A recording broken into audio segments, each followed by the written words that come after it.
The following story is based on true events that have happened in the past, are happening right now all over the world, and will happen to you soon.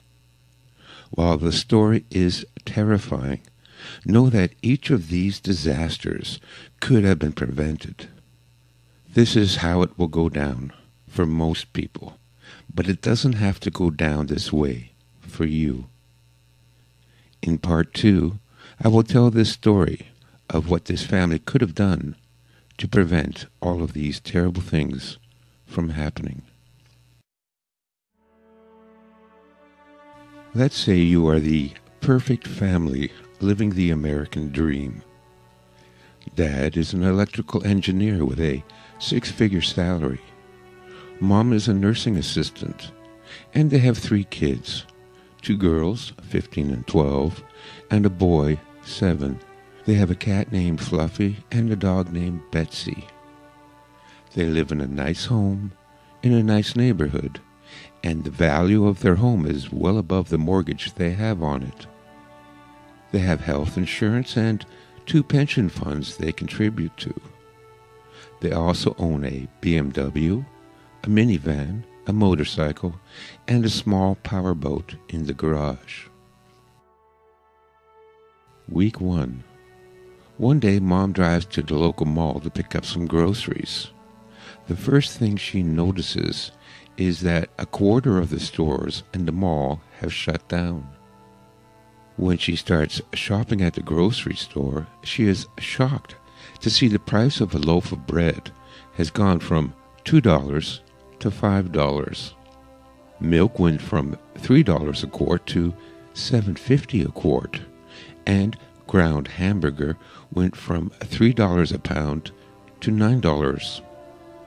All in all, her weekly grocery bill has more than doubled from last week. At dinner that night, Mom tells Dad about the rising cost of food, but Dad has some worrying news too. The company he works for is planning to lay off 20% of the workforce. Not to worry, Dad has seniority, and he won't be one of the employees that will lose their job. They turn on the TV and the nightly news tells them that the stock market is booming, but due to trade tariffs, the cost of living may go up by 3%. The next day, Dad gets the utility bill, and his jaw drops when he sees the monthly electrical bill has gone from $300 a month to $1,200. On the way to work, he stops at the gas station to fill up and is again shocked to see the cost of a gallon of gas has gone from $5 per gallon to $15 per gallon. It costs $400 just to fill up the tank. That night, Dad does a budget and realizes that their monthly expenses now exceed their income. They need to tighten the belt, and so the first thing to go is the eldest daughter's music lessons, then middle daughter's dance lessons, and also junior's karate lessons. Dad cancels his membership at the tennis club, and Mom cancels her membership at the Pilates studio. Also, no eating lunch at the cafe, and no more coffees from Starbucks. To save on the electric and gas bills, they need to keep most of the lights turned off and the heat turned down. Everyone will need to wear a sweater in the house. Also, Mom and Dad will have to carpool to save on gas. Dad will drop Mom off at work and pick her up after he gets off work. The next day, Dad learns that the company plans to lay off another 30% of the workforce. Everyone at the office is tense and nervous. Dad still has seniority, but just to be on the safe side, he starts to send out his resume. What Dad doesn't know is that there are 50,000 other electrical engineers also sending out their resumes, and most would work for a lot less money than Dad is currently earning. Week 2. The next week, Mom goes to buy the groceries, but discovers that the mall is closed. She drives through town looking for a grocery store that's still in business, passing storefront after storefront that have been closed down, with plywood over the windows and for lease signs everywhere. She finally finds a store still open and goes inside. Half the shelves are empty, and bread now goes for $25 per loaf and milk at $50 a quart. Mom can barely afford a quarter pound of ground hamburger and a half a dozen packs of instant noodles. Mom also buys a couple of cans of cat food, figuring if she mixes it in with the noodles, no one will notice. At least it will be enough to feed the family for a few days. When she exits the store, she is confronted by dozens of women and children begging for food. Mom rushes past the beggars with her small supply of groceries and notices groups of men lurking in the parking lot. Mom ducks down between the cars and carefully makes her way back to her car, gets in and speeds away, with men running down the road after her. That night, there is a banging on the front door. It's their neighbor Bob from 3 doors down. He's begging for food. He tells them he's been let off and his family hasn't eaten in 3 days. He's wild-eyed and desperate. Mom scoops a bowl full of noodles and cat food into a baggie and gives it to him. "That's all we can spare, I'm sorry," she says. Later that night, they hear a gunshot. Bob has committed suicide. Dad decides they need to sell the motorcycle, the boat, and the extra car. But everyone is selling, and no one has money to buy. He sells the $15,000 motorcycle for $200. The car fetches $250, and no one wants the boat. Not enough money to even buy a week's worth of food. The only thing that still has some value is gold and silver. They go through Mom's jewelry case to find anything with gold or silver in it. Mom hands Dad her engagement and wedding rings. Dad decides they also need to cash in their retirement plans. The jewelry and retirement funds should last them 2 months. Week 3. That Monday, Mom finds out she has been let go. The hospital where she worked can no longer afford to keep such a large staff on hand. Mom waits in the hospital cafeteria that no longer serves food all day for her husband to come and pick her up. The next day, Dad arrives at work to find his co-workers gathered outside the front doors that had been locked, with a sign in the window that simply said, "Out of business." No one was even allowed in to clean out their desks. There will be no severance pay and no pension. That night, Dad calls all his friends, business associates, college alumni, and even high school friends he hadn't seen in 20 years, asking for help finding work. Dad never received even one response from the 300 resumes he'd sent out. But the story is always the same. Everyone is being laid off, and no one is hiring. But one person told Dad if he goes to the closed-down mall and waits in the parking lot, there's a chance he'll be hired as a day laborer, doing construction or yard work. Dad left the house at 4 a.m. to walk the 6 miles to the mall, where he milled about with 80 other men until 10 at night.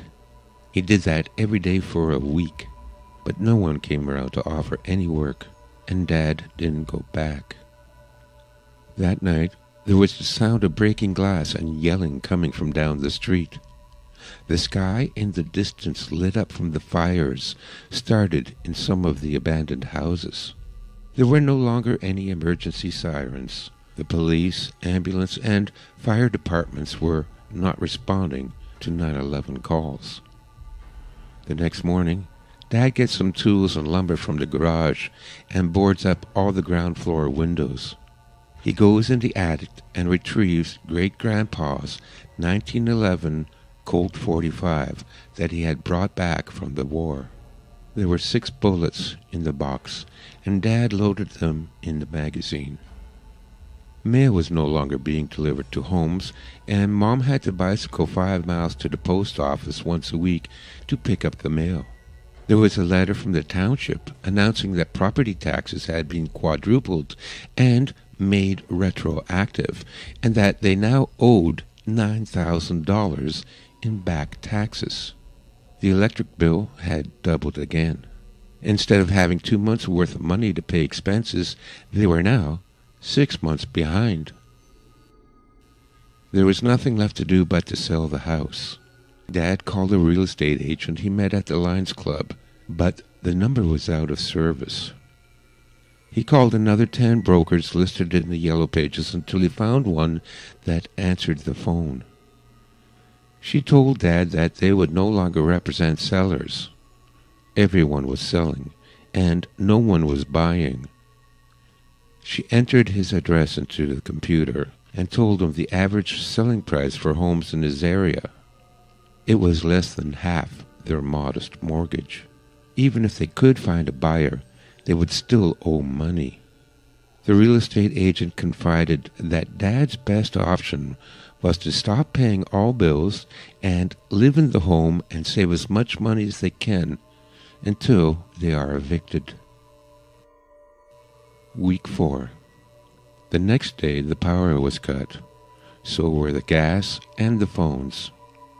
It was fortunate they had a fireplace in the den, and so they brought down their mattresses and blankets, and everyone slept in the den.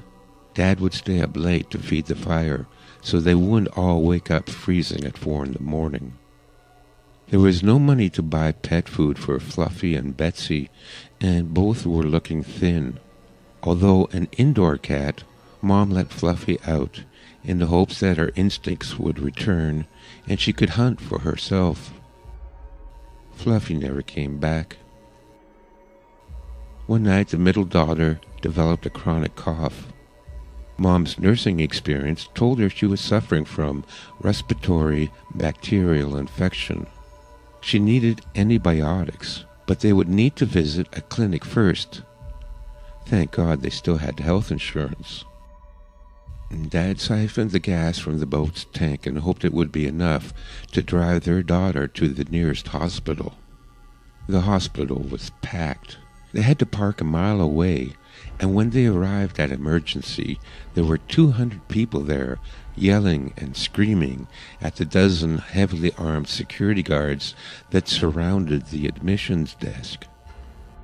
They waited 14 hours to reach reception. They were then told that their health insurance company had increased the deductible to $10,000 and that a doctor's consultation would cost $6,000 cash in advance. No amount of begging and pleading would get their daughter admitted without the upfront payment. When they got home, Mom bundled middle daughter up in blankets and lit the fire to keep her warm. Mom used every home remedy she could think of to treat her daughter, but while the symptoms eased a little, she wasn't getting any better either. The next day, eldest daughter announced she was leaving to work at the seedy strip club outside of town. A girlfriend told her that she could earn $2,000 a week, and if she were to take on a few clients, even more.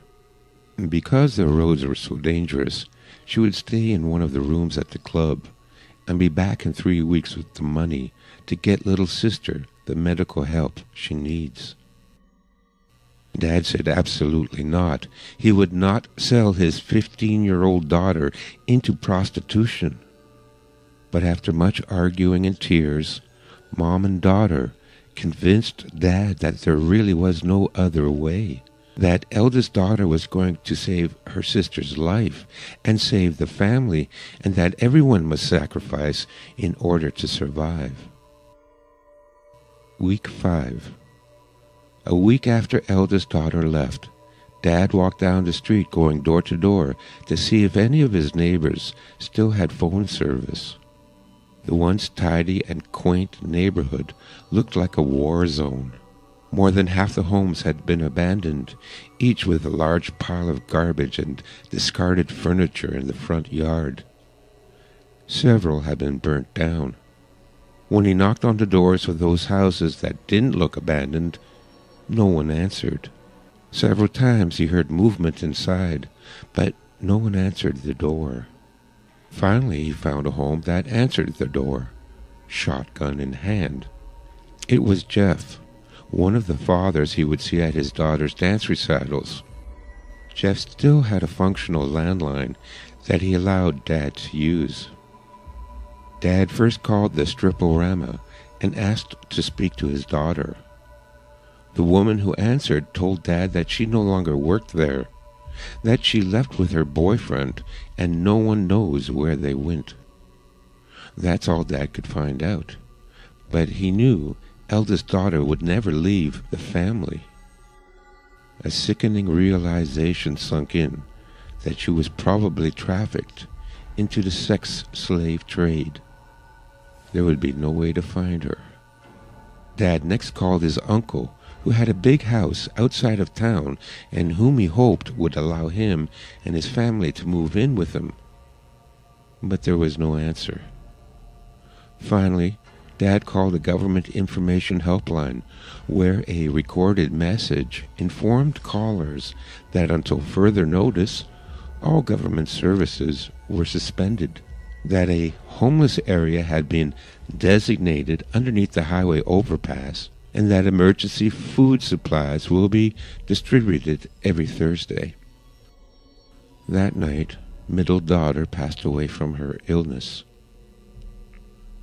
The next morning, Dad walked back to the neighbor to again use the phone to call an ambulance, but there was only a recording stating that emergency services had been suspended. Dad called hospitals and funeral homes, but there was no answer. When he arrived home, there was an eviction notice on the front door. Mom was found rocking back and forth, with her remaining child held in her arms. She was silent, her face frozen in despair. Dad buried middle daughter in the backyard.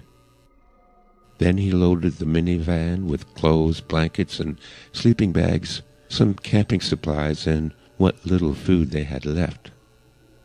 Dad picked up Mom and carried her to the van, with the little boy following behind. Dad told Mom that they had to be strong and survive. They still had a young son to take care of, and that eldest daughter will be okay and find her way back to them soon. But Mom said nothing and continued to stare out the window. Dad stapled a note on the front door in case his eldest daughter came home, saying, "We have gone to the overpass homeless camp. Look for our van. Love, Dad." Before they left, Dad found Betsy the dog, dead, curled up on her favorite blanket, in the kitchen, near her empty food bowl. He buried her next to his daughter. They drove to the designated homeless area, where there were hundreds of cars, campers, trucks, and tents under the overpass.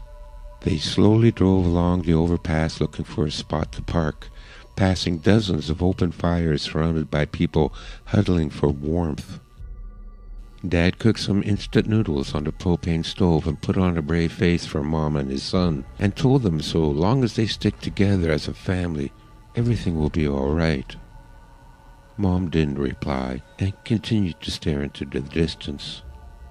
Dad was also worried for his son, since he had become increasingly afraid and had developed a tremor, and often burst into tears and would cry for hours, and Dad's efforts to comfort him were in vain. Week 6. 3 days later, the emergency food truck arrived, and Dad was disappointed to discover that his ration pack consisted of 3 packs of instant noodles and 3 hot dogs. As he walked back to the van, he could smell barbecued meat coming from several of the campfires. When he went to find out where the meat came from, he was told it was the family dog, or cat, or a pigeon someone had caught. Dad cooked up the noodles and put all 3 hot dogs in the pot, since they hadn't eaten in 2 days. Then he took his Colt 45 and headed into the nearby ravine, determined to shoot a raccoon or a squirrel or maybe a goose. Dad walked through the ravine until dusk without even seeing an animal of any kind. Dad was determined to go out again the next day and find something to kill. When he returned to the van, he discovered that men had come while he was gone and stole his camping equipment and sleeping bags. His son was curled up in a fetal position, hiding under the van. Mom was sitting in the front seat, staring out the window. That night, they put on all the clothes they had and huddled together for warmth in the van. Mom and Dad could not sleep because of the fear, anxiety, and hunger they felt. In the early morning, a gang of armed men came to rob the homeless camp of anything of value.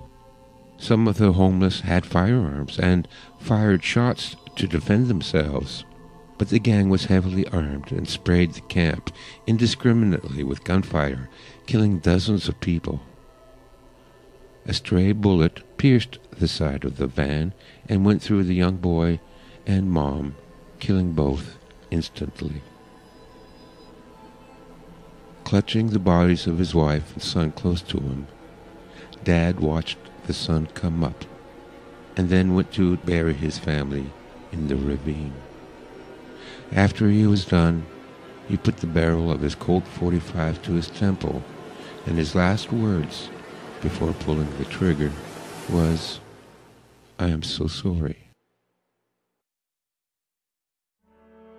And I am sorry, too, to have to write such a depressing story, but it's my last effort to wake people up and warn them about what is coming. I promise part 2 will be hopeful and encouraging. In the meantime, we need to get ready, because once the collapse begins, if you aren't ready, you won't be able to escape. Please support my work by buying a copy of my book, The Art of Urban Survival. It contains most of the information you need to survive this scenario. Also, my 1-year survival calendar. If you can follow the month-by-month instructions for only 6 months, you will be well prepared to deal with the collapse. And finally, if you can spare it, donate a couple of bucks to help me finish my next book that will fill in the crucial key to survival: how to form a community for mutual aid and support during the hard times. Thank you.